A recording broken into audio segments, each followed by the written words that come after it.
Hi, people of God. If you can see me, God bless you. Let's talk about fake concern.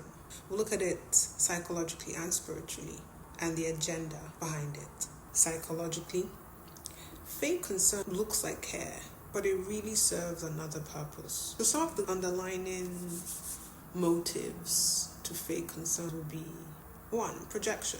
When someone is uncomfortable with something about themselves and they project it onto you. For instance, somebody who's deeply insecure about their weight would always comment on yours. Even if they have an apron belly, they'll want to highlight, you got skinnier. They'll do stuff like that. So what they pay attention to reveals more about what occupies their mind. 2, envy or comparison. So instead of admitting jealousy or envy, which most people would never admit that they're struggling with those wicked spirits, they'll come at you with care that seems socially acceptable, such as, are you sure you should start that business? Don't you think you're working too hard? These sound supportive, right? Protective even, but it's subtly to discourage your growth.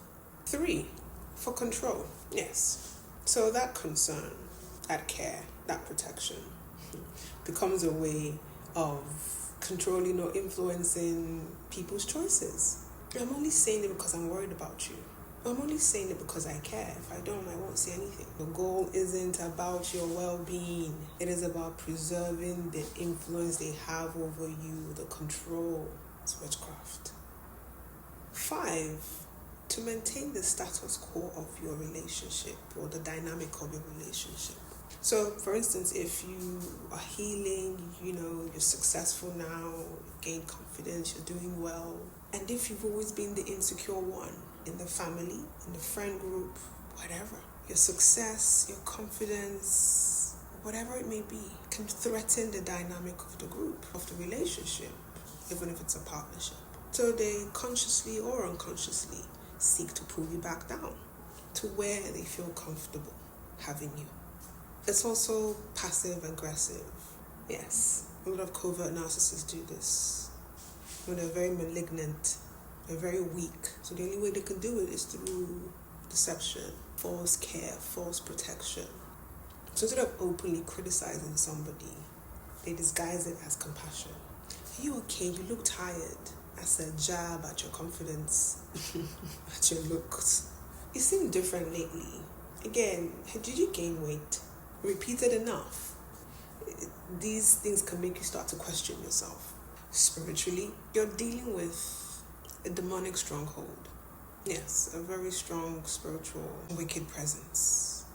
Remember what scripture says in Ephesians 6:12, for we wrestle not against flesh and blood, but against principalities and powers, against spiritual wickedness in the highest places. So it's essentially spiritual evil working through human weakness. But 2 things can be true at the same time.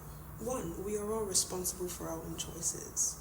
2, spiritual forces can exploit wounds, pride, fear, bitterness, envy, deception, any negative low vibrational energy you possess because you haven't done the work to rid yourself of those wicked entities.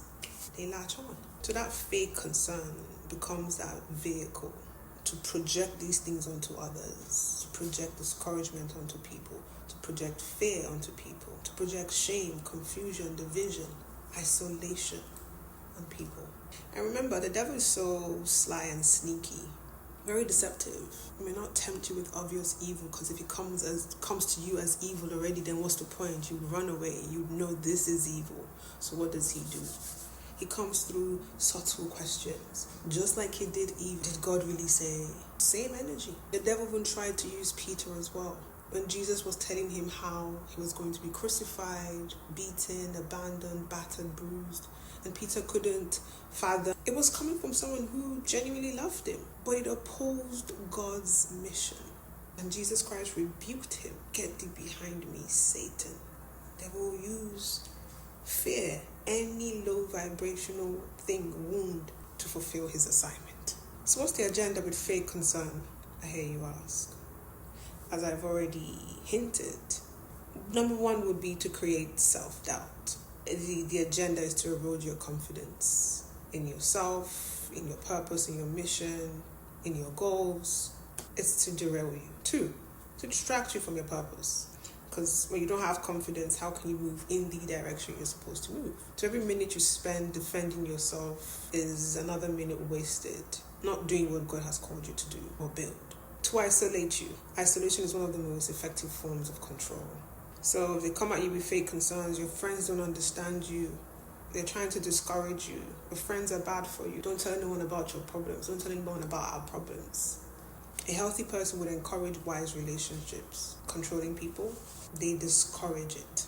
To create dependence on them, yes. So they want to become your only source of truth. The person you run to boost your confidence, your source of truth, your source of approval, your source of emotional stability.